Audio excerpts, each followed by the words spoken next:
Udhna police સ્ટેશનની team દ્વારા 3 આરોપીની ધરપકડની કાર્યવાહી ચાલુમાં છે।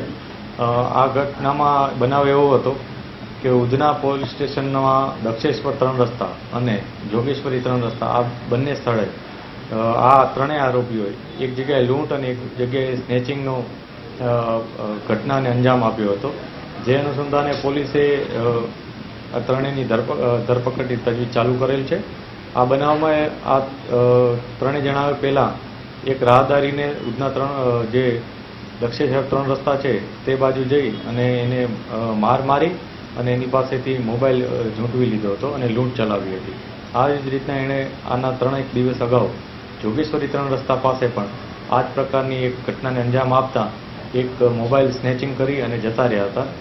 પોલીસને બાતમી મળી હતી કે આ ત્રણેય વ્યક્તિઓ આ પ્રકારનો એક મોબાઈલ જે લૂંટ અને સ્નેચિંગમાં મેળવેલ છે એ વેચવા માટે ક્યાંક પ્રયાસ કરી રહ્યા છે। જે બાબતે પોલીસે ઇન્ફોર્મેશનના આધારે ત્રણેયને પકડી પાડેલ હતા।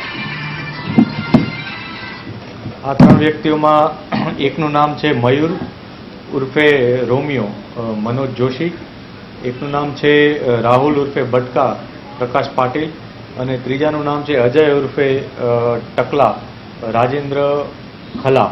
આ 3 વ્યક્તિઓ પોલીસના હિરાસતમાં છે હાલમાં અને અગાઉ પણ આ ત્રણેય વ્યક્તિઓ લૂંટ અને આવા પ્રકારના સ્નેચિંગના બનાવોમાં સંડોવાયેલ છે। જે ઉધના, પાંડેસરા અને ખટોદરા આ 3 પોલીસ સ્ટેશનમાં આ લોકો વિરુદ્ધ ગુનો નોંધવામાં આવ્યો છે।